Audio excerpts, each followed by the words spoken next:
make sure you're subscribed to JerCrispy. Anyways, what's up, y'all? It's your most that's the most. JerCrispy, look back in that video. The saddest movie I ever watched. The Rick FDB. Damn, man, what you been at? Been a minute since you post, you know? Like, this is the saddest movie you ever watched.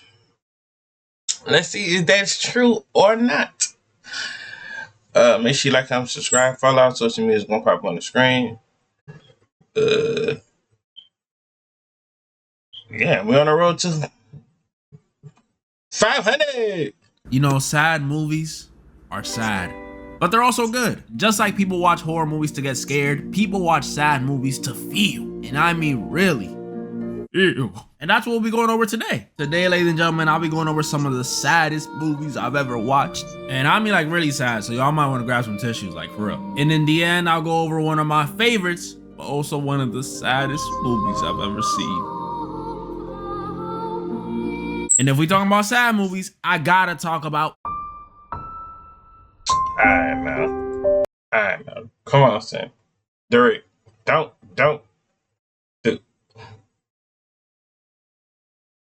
Don't start off with this. Derek. I call that nigga Derek, bro. Don't start off with this, man. This is the most saddest, and it's fucked up with. In my belief, Disney movies are how most kids are introduced to sad films. And you may forget they have any because Disney movies now are so booty. But man, back in my day, it was hit after hit of sadness though. Toy Story 2, Jesse's backstory being abandoned. That ain't the joke. Shit, don't even bring up, what's that deer name? Dingle, whatever the name was. Her mama got shot by that hunter. Damn, that shit still hurt me to this day, bro. What else was a sad movie, bro? What was a sad movie that made me cry? Man, Boat made me cry too, bro. Just losing a dog, bro. What other movie that? There's a lot of sad Disney movies. I say Tarzan too. Low key Tarzan. When that leopard ate his parents. Tarzan real parents. Man, that shit fucked up. And then sad. Especially after Toy Story 4 told us these dudes come to life because of us. That's so sad. That's like you think you go into the park with your mom and you get all dressed up, you get all excited, and then she just leaves you on the side of a road in a box. Monsters Inc. 2, just sad. Crazy part is, oh yeah, this definitely sad too. Especially, fuck, bruh. Down, man. Yes, and that boo scene, bruh. She was talking about Kitty. And he was talking about Kitty have to go away. And they give each other the last hug, bro. Man, that shit almost brought tears. When I was getting my hair done saying, hey, it almost brought tears. I was about to cry. Yeah, that nigga was about to cry. Cause nigga, that shit, I don't know, saying that's like meeting a new person for a whole day and then you not seeing them ever again, bro. I love this movie and I'm fine every time I watch it until that dang ending, bro. Cause Right. Sunny saying bye to Boo is just right here. But that's not no joke, bro. They ain't something, man. Ain't nothing to play about, bro. Real talk. time I watch it until that dang ending, bro. Cause Sunny There's something that you don't need to play about this. I'm not gonna hold you, bro. But this scene right here, saying make a grown ass nigga cry, saying like I don't know, saying if y'all don't get it, cause y'all ain't watch Monster Inc. Saying y'all was growing up on a different time, but this was, man, this did something to me, bro. saying bye to Boo is just, I'm sorry. Then there's Nemo, which when it comes to Disney, I think could be the saddest one. Oh, and you might not believe me. A movie about fighting a fish is the most messed up one. Yeah, but nigga, he thought about his siblings in the beginning of the movie and his mama. But that shit was fucked up with it, man. And no, I'm saying, thinking about it, man, Nemo was black too. That shit fucked up. It's fucked up with it. Really? Yeah, it could be, because people forget that in the first 5 minutes of this movie, we see Marlon's wife and children get wiped out right in front of him. Yeah, they gave this dude an Uchiha backstory. And his one kid who does remain is left handicapped. Nemo, with a tiny fin like he's that dude from Scary Movie 2. Disney movies be sad, bro. I haven't even mentioned Up and Coco. Those movies left me crying. Man, chill out, son. Don't even bring about Coco and Up, bro. Don't even bring that shit up, son. I'm not ready for Up, son. Up, bro. Up have you, bro, like really think about life and want you to call people and want you to hang around people more and more by the day, son. Cause that beginning, son, man, fuck, but man, what a tissue at, bro? I'm about to cry, son. I'm dead ass about to cry, son, cause that shit was fucked up with it, son. Why they did that girl like that, man? That was his wife, man. Man. Right, real talk, man. And then Coco saying, what happened in Coco? Yeah. Me and my brother were watching it the whole time. Dude took a fright of the other dude. He killed dude before a concert, saying, and he was supposed to make it back home after that concert to go see his daughter. And he made this song called Remember Me, bro. Man, don't play that song. So that shit. Like a bitch. Especially that Coco scene at the end. Remember me. Oh, God. Although I have to say goodbye. Yeah, Disney got it. Even before those two Dollars movies like The Lion King and Bambi used to mess me up. But I think... Yeah, Bambi. Never mind. There you go, Bambi. But that shit still hurt my soul to this day, man. Bambi was running. Her mama was running. Mama said, go, go. The mama knew. The mama knew it was fucked up. The mama knew she had to risk her life for Bambi to live a longer life. Kapow! She got shot up. And Lion King, no. It's funny. No. That's low-key funny. At the same time, it's like, come on now. Come on, Scar. You really was that jealous, my nigga? That nigga got king over you, my nigga? Hell no, bro. That's just animal movies in general, which could really be its own category. Dog movies in specific, they just be sad. Like Old Yeller. Another Disney movie, by the way, but just way... Man, chill out. Chill out. I remember they played this bitch in the 2nd grade, man. I ain't lying to you. I think I went to the offense, start crying. Not even the offense. I went to the bathroom, start crying, saying, I don't know, saying. I had a dog back then when I was little named King. Just before I had Prince or Queen or all the other dogs I had, bro. Like, King was that nigga. You know, that nigga was bad. That nigga was bad as a bitch.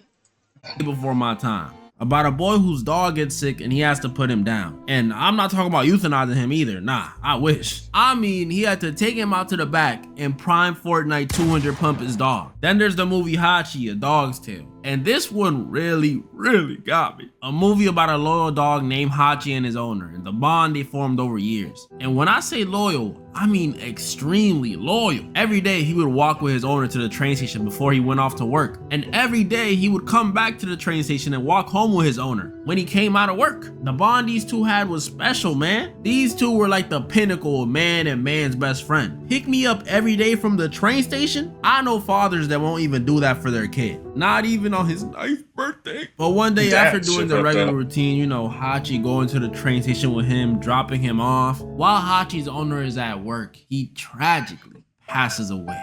Damn. I know. He was just giving a lecture in the... You know that, man, hold on, saying that man low-key, man, saying, man, hold on, saying, you know that shit remind me of now? You know, damn, I know I just woke up a few minutes ago, so get off my shit.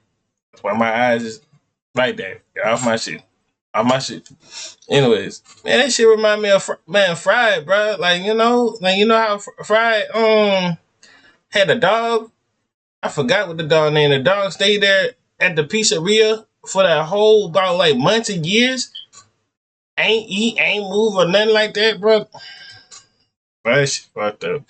Just to turn off my nigga Fry accidentally turned himself into the tube and just froze his body. So that's down, bro. This class he teaches and then boom, collapsed. And that's not even the sad part. All right, now, come on, Disney. That shit was fucked up. Come on now. You could at least let that nigga walk out and got by the train, said it passed away or something like that. But in front of the students, come on now. Come on now. That's low key fucked up. The 90s was fucked up with it.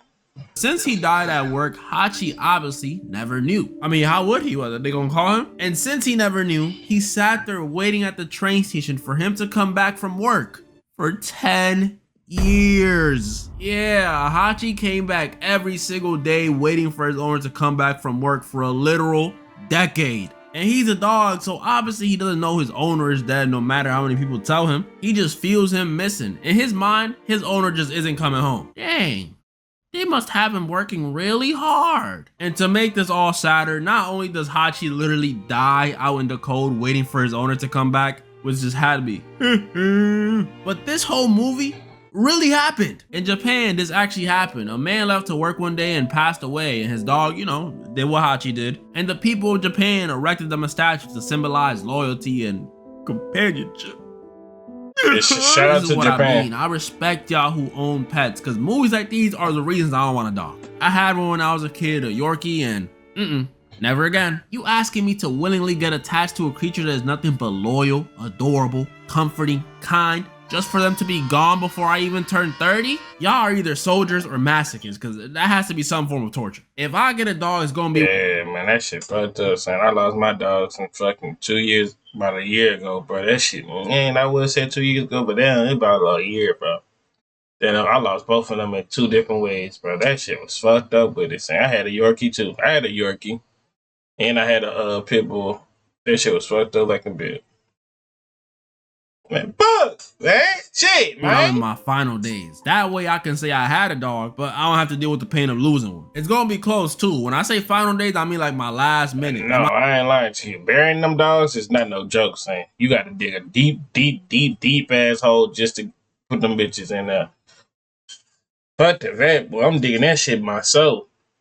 I don't give a fuck. The vet ain't about to put that shit in. Just gonna put it in the heater and let them bitches die like that, man. Hell no. Nigga, I might just bury this nigga and we gonna fucking, blah, blah, blah, blah, blah. My dying breath, I'm gonna be like, son, come here, son. Son, give me a Yorkie. But dog movies, I know they really do strike at the heart. Only ones that made me cry are the really sad ones, like Hachi and Santa Buddies. But a movie that really messed me up is... Hold on.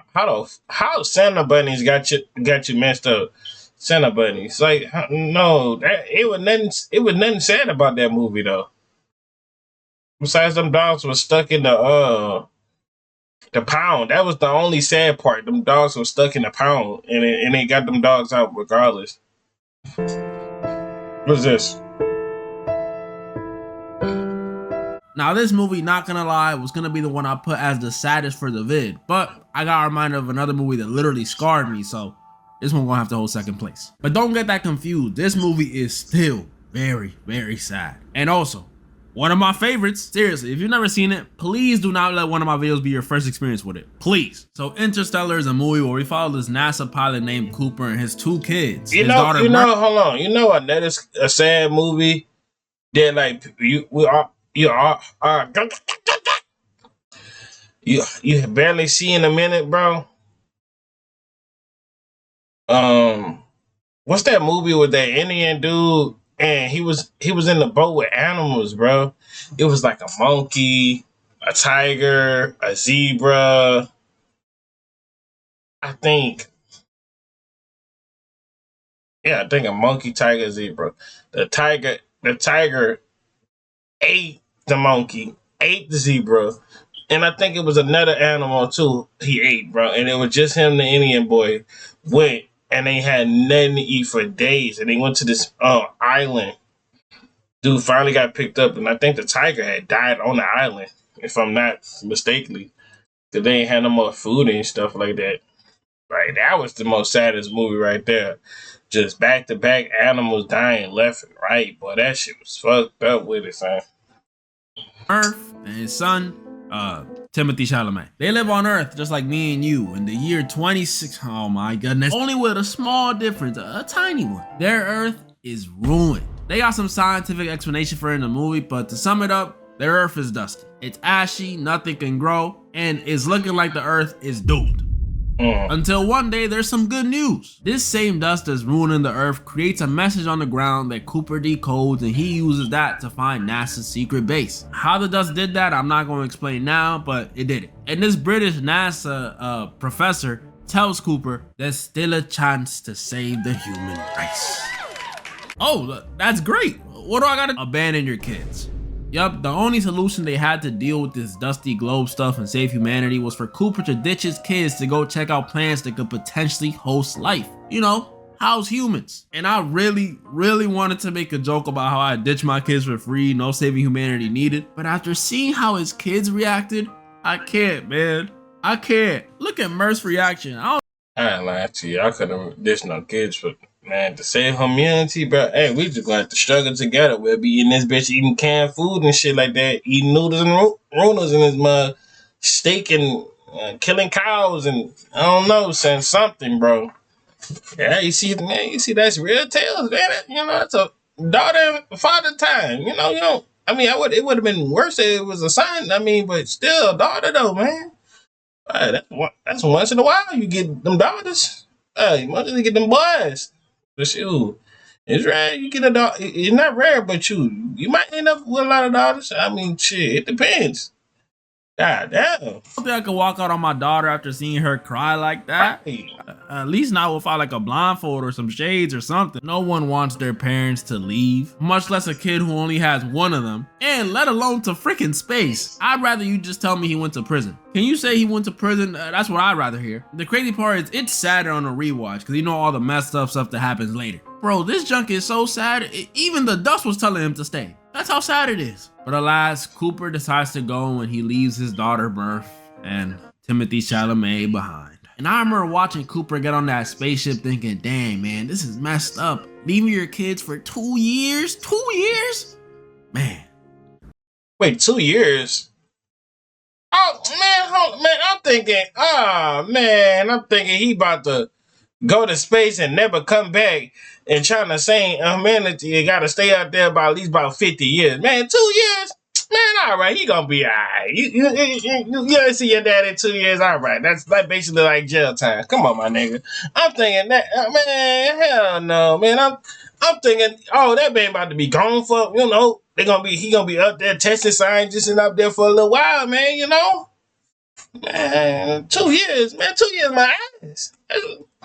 But, I mean, hey, at least it's for humanity. It's saving them, and 2 years ain't that long, right? And I should have known something was gonna go wrong the second I thought this, because I was right. 2 years is not that long. The Barbie movie came out 2 years ago, and I still remember falling asleep in that theater clear as day. 2 years is not. I still ain't even watched that movie yet, bro. I might not even still watch it.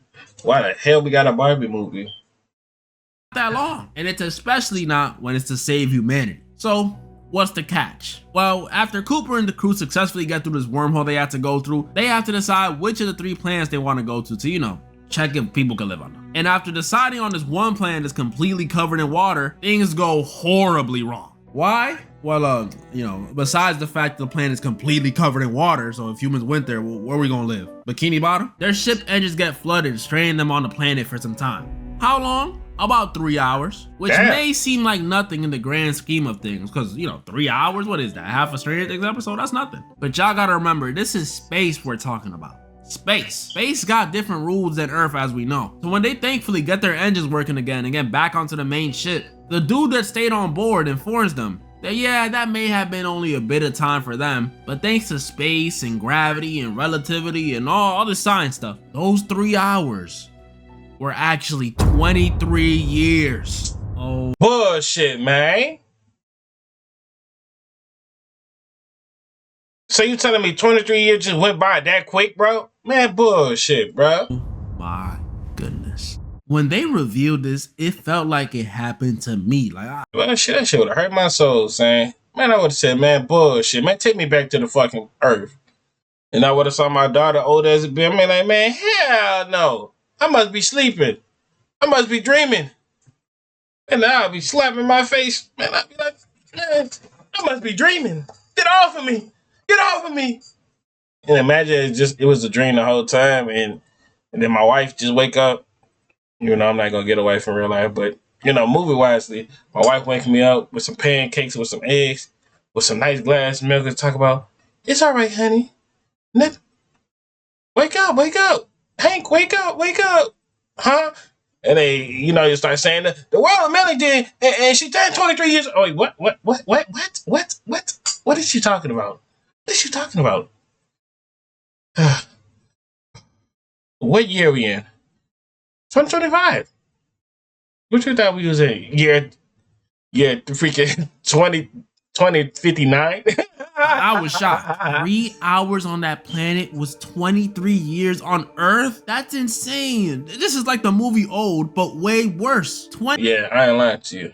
I'm still not watching that movie Old, because shit, how the way he explained that movie the last time, man, hell no. 23 years for 3 hours? That means a dude in the 30s could have landed on this planet, been there for about an hour and a half, and he would have missed significant events. Come back to Earth confused. Germany did what? And it's not only crazy to think about, but this reveal also leads to probably the saddest scene in the movie, when we have to watch Cooper review messages his kids left him over the last 23 years and realize he pretty much missed out on their entire lives. Ah, man, listen, hit me. Seeing how happy he was at first to see his kids, only for his smile to fade once he realized he wasn't able to be a part of any of it. Man, hold on, wait a minute. Hold on. Wait a minute. I know I was just joking about that last little part right there. Yeah, I was just joking. I was just acting, well, shit. Then how old would he be then? How long? So what you mean? Space don't care about ages now? So we just don't age and when we go into space or something like that. Like, get the fuck on my face. Like, how old he is then? Hold on. If his son that old, then how old he is? Like, everything I know, everything will go back to, everything will go back to normal if you go back to Earth. That nigga might end up being, but he don't look old, but he, like, yeah, you know what I'm trying to say, bro. It hurts. Their birthdays, their graduations, his son's wedding. Oh yeah, that shit fucked up. Not seeing my son graduate that stage for high school or college, or dancing in his wedding, man. I'm not getting married, but hey, happy son, happy life, The death of his father-in-law, the birth of his grandson, the death of his grandson, which just makes things even sadder. Huh? And even Murph's 35th birthday, which is, by the way, the same age Cooper was when he left. Even on a rewatch, bro, this is just a different level of messed up, bro. Like, if there was even a little part of me that might have seriously walked out on my future kids, after watching this scene, it's gone. It's gone. They can thank Interstellar. And it's crazy, because for as sad as it is for Cooper, you know who I really feel bad for? The guy that waited for them on the spaceship. He waited on that craft for 23 years alone. And yeah, he did know about the time dilation, so maybe that helped a little. But he thought at most, these dudes gonna be down there 7 years. That's a long time, but it beats 2 decades, am I right? This junk is messed up. People be overlooking the loneliness and pain this dude must have felt. I would have gotten FOMO. I would have started thinking crazy stuff. Like, shit, that nigga got so long. That nigga hair falling off, bro. Look at the front dome, bro. I don't know, son. God damn. What if the planet was just so lit they abandoned me and the rest of the human race because they didn't want us to ruin the party? What if?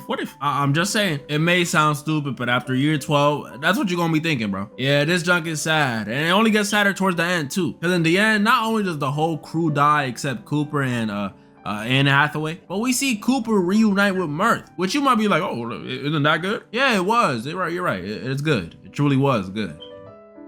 For about 5 minutes. Because by the time they reunited, Cooper's little girl was on her deathbed. Yeah, She's old now. This is so foul, bro. So foul. But hey, it shows you what this movie's about. Time. One of those things we just can't get back. So hold your loved ones close. Oh, okay.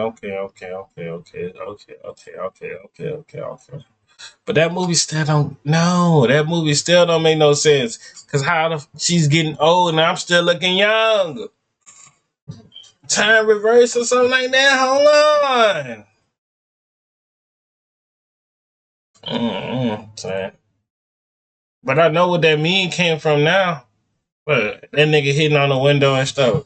I always wanted to know what that was when I was a little kid, bro. Not gonna hold You you. just can't get back. So hold your loved ones close, cause you never know when you might get sent on a space mission to save humanity and get thrown into a. And now for the saddest movie of the video. The bridge. Oh yeah, I think. Hold on, this is a short.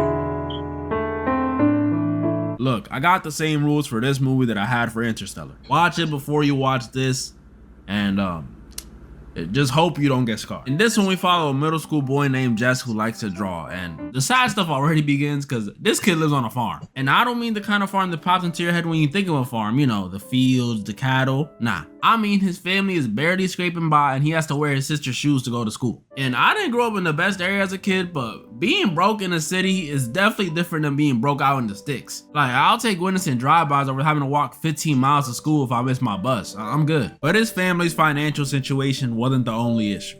Cause on top of them being broke, out of all of his siblings, Jess is not only a middle child, so you know, his parents hate him, but he's the only boy. And when you combo that with a cold dad that only seems to care about his daughters, you might start hating your home life. Yeah, that's like he fucked up with it, saying, I ain't lying to you, bro. If I would never ever treat my only son, my own, the wrong way. Man, hell no, so I don't give a fuck. Like seriously though, the difference is crazy. He'll hug and kiss his daughter and wish her a good night, but for Jess, hey, lights out, little bro. Like what the? I get the whole you're supposed to raise your. Hey, bitch, fuck wrong with you, man? Bitch, you ain't my daddy. And then when you come up with the come up and you get that money and shit like that, and that man end up playing like the pros, baseball, basketball, or he end up being the next ninja out this motherfucker, then he wanna be like, hey, son, I always loved you. Since the beginning of time, I was just showing you tough love. Like, bitch, get the fuck out of my face. Boys to be tougher, but dang, bro, I can't get a good night. And I remember always watching this thinking, you know, some friends would be nice to help alleviate all this suffering going on at home. But Jess didn't even get that. Because at the school he goes to, he gets bullied. And this movie really reminds you. That's like every movie, though, bro. Everybody, it's how they're saying, a bully just want to be your friend. Or a bully just mad because you doing something that they ain't got going on. Or you took one of their girls. Man, watch out for these bullies, man. Or they getting bullied by their older siblings, man. That should be fucked up with it, man. I don't know how niggas be turning out to be some bullies, bro. How cruel or dedicated these kids used to be to bullying. Because tell me why Jess gets on his bus, right? And some girl in the back throws a... Yeah. She don't want to be her wannabe Hannah Montana look like the white chick dude. Like, come on now. Fat nose ass, long chin neck ass. Throws a sandwich at him. Yeah, I ain't lying to you. That would have been a day I would have caught back and threw that sandwich right at her face. All right, listen, you thought that was funny, huh? All right, man, would have like this, like, man, bitch. Man, all right. Like, y'all see what I mean? That means she either made that sandwich just to throw it at him, or she forfeited her lunch just to bully him. That's dedication. Jess is broke, home life ain't the best, and he has no friends. Could things get any worse? Yes. But they don't. At least not immediately. Because first, things got better for Jess when a new girl came to school. Leslie. And y'all know— Wait a minute. I think I know how this movie goes. Yep. It was one of these dudes. It was one of these dudes right here. Or one of those dudes. They have to be one of these dudes right here. It's all making sense now. It all making sense. One of those, she was trying to race. And he said, oh yeah, you can race with us. Blah, blah, blah, blah, blah. If I'm not mistaken, that movie for something else. I saw this on TikTok. It had to be. Back in school, everyone used to be interested every time there was a new kid. Like, oh, where's she from? Yeah. Shit, especially all the niggas. I ain't lying to you. Saying how the way back in school, saying niggas were doing scout reports on these girls. I swear. Boy, we was in that month out. We were recruiting girls out this mug. Yeah. I was recruiting. Shit, I recruit me one. And that would be a story from another day. Just don't. Hey, your boy got a recruiting class. I recruited some. I got some for my junior year. Nobody in the school. Even Jess didn't like her after she beat him in a race. Which you might find. I already knew it. I knew it. Yeah, they did a race thingy. See, I knew. Silly, but I don't blame him. So yeah, the point is Jess did. No, he was liking her, and he felt like, man, he was like, she was the only friend that thing. And I think it was, what was fucked up, he died or she died or some shit like that. I don't know. I think I'm going too far with it. I'm mixing it up with something else, because they had a dude with the glasses and a girl with a blind, just like this simulation. But the dude, I think he hit his head on a tree, or he was like poisoned by bees or some stuff like that. I don't fucking know. Not like Leslie at all. But that changes fast, because after finding out they live right next door to each other, seeing she gets bullied too, and biggest of all, her giving him a stick of gum? A stick of gum? In middle school? I knew some. I'm about to say, shit down, hold on. Why you giving me some gum? My breath hot? Shit. I would have been like that, but like, nah, bitch. You ain't gotta say my breath hot. Shit, I just got done eating some food. People that'll do some wild stuff for a stick of gum. Jess and Leslie start to become sort of friends. And I say sort of because Jess was still a little closed off, a little hesitant. I don't know if it was the whole cooties thing or what, but you can tell Jess and Leslie were cool, but he wasn't gonna share his Spotify playlist with her. That is until one day after school, Jess and Leslie decide to explore these woods they live by, you know, for fun. Yeah, for fun. I love running around, getting bitten by mosquitoes, and coming home smelling like grass. I love that stuff. But while they're exploring and talking about, you know, kid stuff, they stumble upon this old rope dangling above a creek. And this rope may have looked like an Yeah, and that's the type of shit right there. I could never in my life mess with no rope. Cause there's about 3 out of chances in life of living on this earth not why the fuck with a rope. And I can tell y'all a real reason. I don't care if the video be long as hell, bro. But I'm gonna just tell y'all the truth, man. Hey, don't ever mess with no ropes, bro. I'm not gonna hold you, especially on no trees. Cause them trees very old, and you trying to swing on it. Now you got a whole tree branch on your dome. Now you gotta try to hurry up and get that bit off and hurry up and swim at the same time. Option B, it might be a swamp, and an alligator might just be lurking right there the whole time, was waiting for somebody just to fall and boom, like that. Something like or some simple stuff. Like, it's either B or C. Don't fuck with it at all and leave it alone, and let's just go on a different trail. And you know that. Ordinary rope. But after Leslie and Jess swing on it, Leslie says this rope will now be their bridge. Bridge to what, you may ask? Well, the bridge to the other side of the creek. A place just for her and Jess. A place she names Terabithia. It's the title, Bridge to Terabithia. And you might be confused. What you mean, a world for themselves? This ain't Minecraft. Well, when they swing across the creek, Leslie and Jess pretty much start playing pretend, imagining a whole world around them. A world where they're king and queen. A world where there are no bullies throwing sandwiches at them, no mean or negligent parents not showing them any love, just them. And I'm not gonna lie, when I was rewatching this, it genuinely brought a smile to my face. Like, my feet were kicked up in the air and everything. I'm serious too. My mom came in and asked me what I was doing, because it was just so sweet. Terabithia was kind of like their escape from reality. And not only did it strike a chord with me, because I used to play pretend when I was a kid, which was probably way lamer than what they're doing. I used to just pretend I was Goku or something. But it was just also nice to see that Terabithia was making them closer as friends. Like, they started spending every day together. Leslie opened up about her family. Jess opened up about his. They went to church together. Jess even told Leslie he has a crush on their teacher, which I always thought it was ridiculous when dudes said they liked their teachers, bro. Like, out of every person in the school you could go for, you're gonna go for your teacher? I ain't lying to you. Them teachers do be... No, they got some teachers that do be one of them students. I ain't lying to you. They be waiting a certain age. When you hit 18 or 19, all right, now you better watch out for them high school teachers. And that's all I'm gonna tell you. The middle school teachers too, they be lurking. Your elementaries, yeah, they be lurking. Come on, bruh.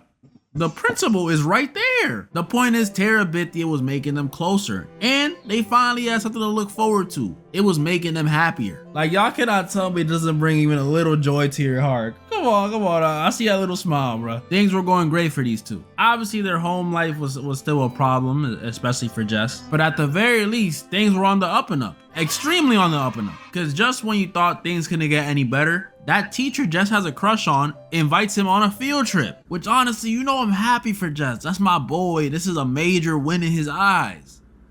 But is this not weird? Like, the trip to the museum is fine. That's perfectly fine. But the weird thing is that when we see Jess meet up with his teacher, she's the only one in the car. Like, it's just them two going. Like, again, I know this is a major W in Jess's eyes, but even if it was the principal calling me for a one-on-one hangout, I would have been scratching my head. But nothing happened, thankfully. The teacher wasn't a monster. Just very weird. And they hung out and enjoyed the museum. Jess really enjoyed the museum. But then Jess gets home and his family is saying how they were worried sick and they thought he died. Which is weird because, like, Mom, I told you before I left, you just ignored me. And why the heck would I be dead? Your friend Leslie is dead. She drowned in a creek this morning. Apparently she tried to swing across on a rope and it broke. Damn, bro. This movie takes the darkest of darkest turns when we find out Leslie, Jesse's newfound best friend, died. Yup, and she's really dead. Like, after this point, we never see her again. I remember the first time I saw this movie, or should I say read the book in class. Bro, this part messed me up. Cause, like, I'm a kid, bro. My mom still walks me to school. And the only time I seen people die was in those Disney movies we talked about. But you know, those are cartoon animals. Like, it makes me sad, but this is just grim. I remember when my 3rd grade teacher read this part out loud, some of the kids in the class started crying, and one of the kids sitting next to me raised his hand and said what we were all thinking. Miss, you said Leslie's dead? And I think it was worse now that I watched as an adult. Like, back then it just scarred me, but now I know why it scarred me. Leslie was an 11 or 12-year-old kid who died in an accident. And it's not like she was a bad person. She didn't do anything wrong. I mean, bro, she's a kid, first of all. And the movie showed us the opposite. She was sold to us as like the reason Jess was starting to feel better. So for her to randomly get taken away like that was not only sad on its own, but it's sadder because it's realistic. The same way the movie presented it is the same way death is in real life. No build up at all. It just happens. Like, y'all know how you'll be watching like a Terminator movie or something and you'll know Arnold's about to die because you'll say something like, "Oh, get to the job, don't forget me." So, like, something like that. In real life, we know it's not like that. And this movie encapsulates that perfectly. Y'all like that word? Nah, for real. Let me tell you how real this movie is. When I lost my friend, I was at the gym. You know, I was bench pressing. I was probably about to hit a PR or something because, you know, I'm strong. And my other buddy came up to me and showed me on his phone that people were posting my friend with the caption, "R.I.P." And y'all know how people be saying their heart sunk to their ass? Yeah, mine. Alright, bro. Let's not go to the top of that. Alright, come on. Cause there's that shit. It's too much what's going on. Come on, Derek. I actually did. Before you get me emotional. I don't think I ever sped walked out of somewhere that fast. The people in the gym must have been confused. Oh my goodness. I think that guy himself. But it's cause I was just so confused and distraught. My other buddy even followed me out trying to calm me down, but all I kept saying was, "Let me just think. Would you please just let me think?" To this day, I don't know why I was saying that, but that's what I was saying. I think maybe it's just cause I had so many things in my head. Like, you know when you get overwhelmed, you get hit with like 300 thoughts flooding into your mind all at the same time? That's what was happening to me, I think. Cause I remember as I was processing it all, it was just guilt, anger, sadness. But then that one random thought came in. Man, this is just like British Terabithia. That's how real it is. I actually thought that. That's how real it is. This junk is realistic. I think that's why it hurt me so much to just see Jess go through it all. Like, cause he's also a kid and he's having to go through all these heavy feelings that honestly, you'll never be prepared for until it happens. The scene where he's crying in class, the scene where he's mean to his sister cause he's upset. And that scene with his dad comforting him. This video got me tearing up again, y'all. Jess at the end of the movie doesn't get over it, because you don't get over that stuff. But he accepts that Leslie is gone. And instead of abandoning Terabithia, he decides to build a proper bridge so he can take his little sister there and they can experience what him and Leslie experienced. That was pretty much all the movies I wanted to go over this time. Yeah, that was low-key a sad-ass movie right there. That's sad. Anyways, hope y'all enjoyed this video. Make sure you like, comment, subscribe, follow our social media. They pop on the screen. See y'all when I see y'all. Love y'all to the bottom of my heart. And we on the road to that 5 to the 100.